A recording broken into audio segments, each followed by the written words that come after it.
कुछ मंदिरों में हम माँ काली की तो कुछ अन्य मंदिरों में माँ गौरी की प्रतिमाएं देखते हैं। क्या अंतर है देवी के इन दोनों रूपों में? सदगुरु बता रहे हैं कि ये रंग से नहीं, अस्तित्व की ज्योमिति से जुड़ा है। प्रश्न: सदगुरु, भारत के मंदिरों की जो मूर्ति कला है वे क्या सिर्फ सौंदर्य के लिए है या वे यंत्र की तरह किसी खास मकसद से बनाई गई है? कृपया ये भी बताएं कि यंत्र कैसे बनाया जाता है। सदगुरु कहते हैं, तो आप यंत्र बनाने की तकनीक सीखना चाहती है। इन देवताओं के नष्ट होने की वजह किताबी ज्ञान ही था।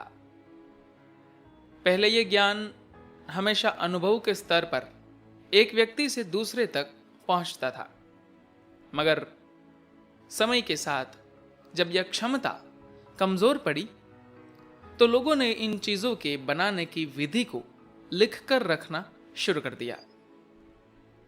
वास्तव में इन ग्रंथों के आने के बाद ही कर्म कांडों में विकृति आनी शुरू हुई, क्योंकि फिर कोई भी उसे पढ़कर चीजें बना सकता था, चाहे वह काम करे या ना करे। उन्होंने सिर्फ लोगों के भोलेपन का फायदा उठाकर चीजें करनी शुरू कर दी। इसलिए मुझे उस दिशा में ले जाने की कोशिश मत कीजिए।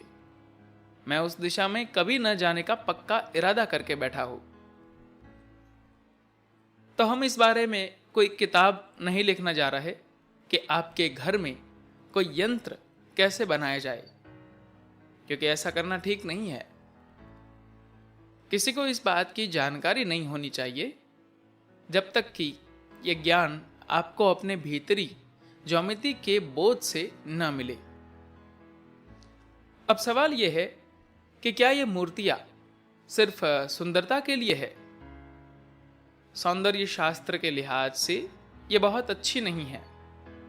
अगर आप लिंग भैरवी को देखें तो मैंने उन्हें किसी खूबसूरत स्त्री की तरह नहीं बनाया है, मगर उन्हें इस तरह बनाने की वजह यह है कि स्त्रैण के दो आयाम है, जिन्हें पारंपरिक रूप से काली और गौरी कहा जाता है। लोगों को लगता है कि यह सिर्फ रंग से जुड़ा मामला है, काला रंग और गोरा रंग, मगर इसका रंग से कोई संबंध नहीं है। हम हमेशा राग शब्द का प्रयोग करते हैं, जो भारत में चीजों के गुण के लिए इस्तेमाल होने वाला शब्द है।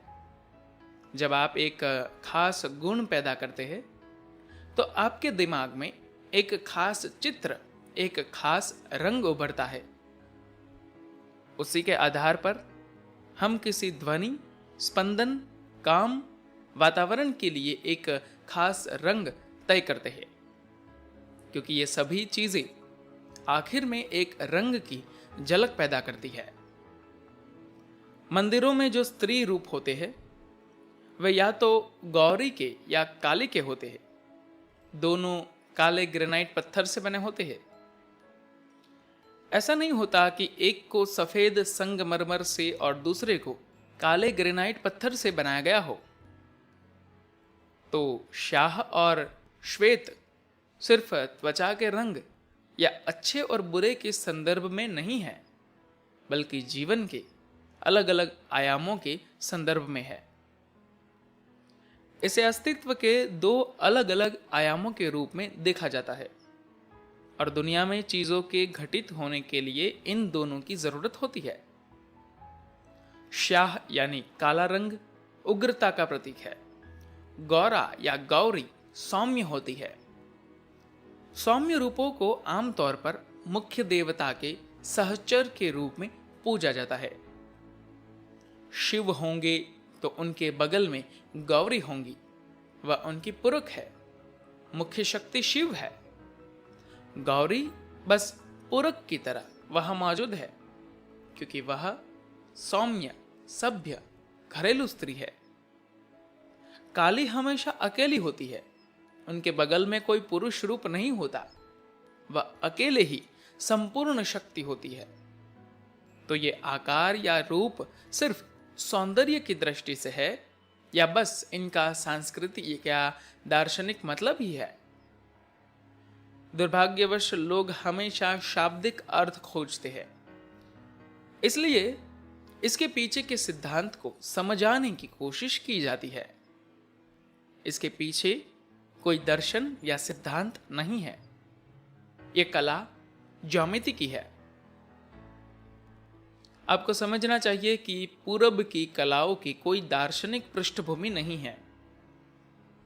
यूरोपीय चीजों के पीछे हमेशा एक दर्शन होता है, एक सिद्धांत होता है। दर्शन का मतलब है कि आपने जो किया है उनके समर्थन में आपने एक तर्क दिया है। पूरब की कलाओं में अपना कोई दर्शन बनाने की परंपरा नहीं है। यह कलाकार हमेशा अस्तित्व की मौजूदा ज्योमेट्री के साथ एक समरूपता लाने की कोशिश करता है। इसलिए उसे तभी कामयाब माना जाता है जब उसकी गढ़ी हुई चीज अस्तित्व संबंधी किसी खास रूप के साथ अपने आप में तालमेल में हो। यही वजह है कि पूर्वी कलाकार कभी अपनी कलाकृति पर अपना नाम नहीं लिखती, क्योंकि उसे पता होता है कि उसने अस्तित्व के किसी चीज की महज नकल ही की है।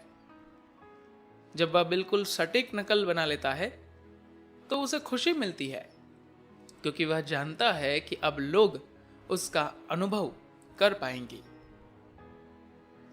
अस्तित्व में जो बड़ी चीजें घटित हो रही है उन तक ज्यादातर लोगों की पहुंच नहीं होती।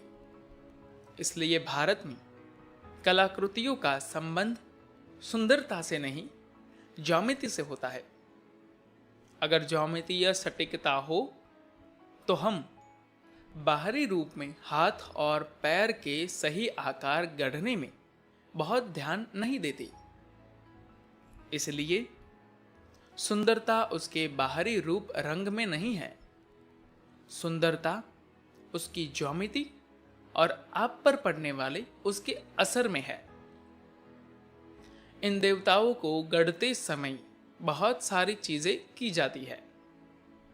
इसलिए जब हम देखते हैं कि हमारे गढ़े हुए रूप में वह बात नहीं है, क्योंकि ज्योमेट्रीय सटीकता पाना आसान नहीं होता, तो आसान तरीका यह है कि आमतौर पर छाती या गले के गड्ढे या माथे पर कहीं एक तांबे या सोने का बना धातु यंत्र लगा दिया जाता है, ताकि पत्थर के रूप में जो भी कमियां रह गई है उसकी भरपाई धातु से हो जाए। देवताओं को इसी तरह गढ़ा गया था। वे सब यंत्र ही है। धन्यवाद।